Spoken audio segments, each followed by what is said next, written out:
अस्सलाम वालेकुम, कैसे हैं आप सब।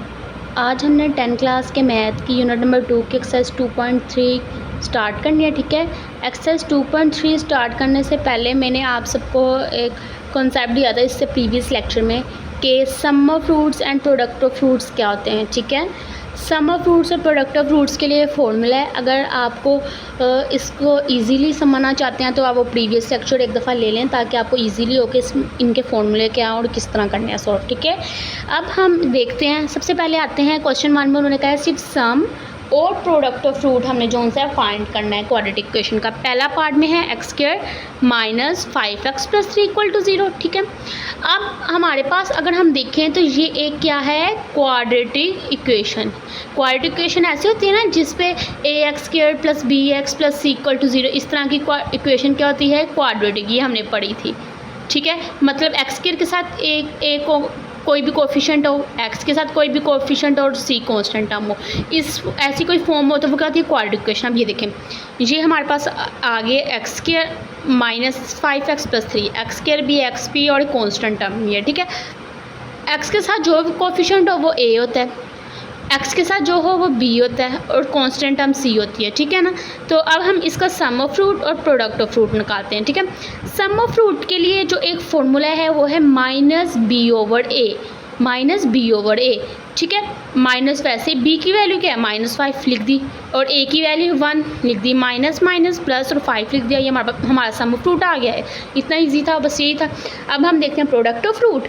प्रोडक्ट ऑफ फ्रूट है c/a, ये फार्मूला हमारा इसका ये फार्मूला था। ठीक है, इतना तो आप सबको पता ही होगा। ठीक है, चलें अब जो सा प्रोडक्ट ऑफ फ्रूट देखते हैं। इसमें c/a की वैल्यू 3 और a की वैल्यू 1, 3 आ गया। ठीक है, ये आसान था। उम्मीद है आप सबको समझ आ गई होगी क्वेश्चन 1 की। अगर आप सबको ये ए पार्ट समझ आ गया तो आप इजीली सारे कर सकते हैं। ठीक है, क्योंकि ये इतना मुश्किल नहीं है और ज़ाहिर बात है चैप्टर 1 आप सबने पढ़ा होगा, आपको पता होगा क्वाड्रेटिक इक्वेशन कैसी है और ABC क्या वैल्यू है। ठीक है, चलें अब हम जो है इसका बी पार्ट करते हैं। बी पार्ट में भी इस तरह हमारे एक क्वाड्रेटिक इक्वेशन दी है, इसमें a की वैल्यू 3 है, b की 7 है और c की -11। ठीक है, इसमें हमने सम ऑफ फ्रूट निकाल लिया। तो सम ऑफ फ्रूट के लिए formula a + b alpha + beta = -b/a। ठीक है ना, और b की वैल्यू क्या है, c और माइनस फार्मूले क्या है और a की 3, आंसर आ गया। और तो सॉल्व हो ही नहीं सकता ये। प्रोडक्ट ऑफ फ्रूट नेक्स्ट निकालना था। प्रोडक्ट ऑफ फ्रूट के लिए फॉर्मूला c/a, c की वैल्यू है -11 और a की 3, -11/3 आंसर आ गया और बी पार्ट भी हमारा हो गया। बहुत ईजी था। अब हम इसके सी पार्ट की तरफ चलते हैं। ठीक है, जो सी पार्ट में हमें दिया हुआ है px² - qx + r = 0। बच्चे इसमें कंफ्यूज हो जाते हैं कि ये p, q, r ये अल्फ़ाबेट कैसे आ गए हैं। ठीक है, कोई बात नहीं, अगर आपके सब पास अल्फ़ाबेट आ गए हैं तो कोई मसला नहीं है, लेकिन है तो एक क्वाड्रेटिक इक्वेशन ही है ना। x के साथ आप समझो कोई भी कोफिशिएंट हो वो क्या होता है, a।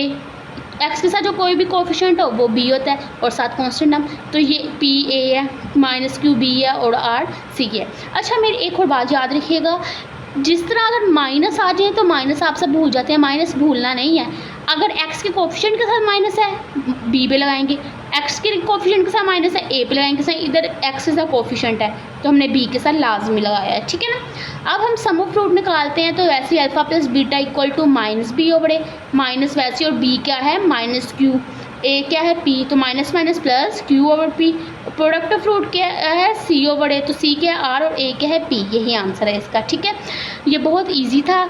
और इसमें एक और बात कि ये अल्फ़ा + बीटा सब में और अल्फ़ा बीटा क्या है, ये आप लोगों को इसमें कन्फ्यूजन हो सकती है। ठीक है, अल्फ़ा + बीटा किस तरह, हमने कोई भी वैल्यू ले ली, हम समझ लेते हैं x + y ले लिया सम, इन दो चीज़ों का हमने सम निकालना है तो मल्टीप्लाई में x y हो जाएगा।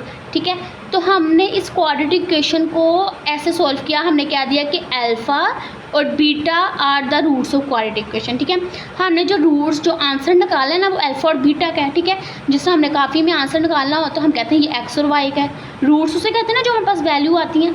तो अब इसमें हमने क्या दिया कि हमने सम ऑफ रूट्स निकालने थे। किसके रूट्स निकालने हैं, अब हमें ये भी तो पता होना चाहिए ना किसका सम निकालना है, किसके रूट्स का। तो हमने अल्फ़ा + बीटा ले लिया। ठीक है, अल्फ़ा और बीटा, फिर प्रोडक्ट करना हो तो इन दोनों को मल्टीप्लाई कर दिया।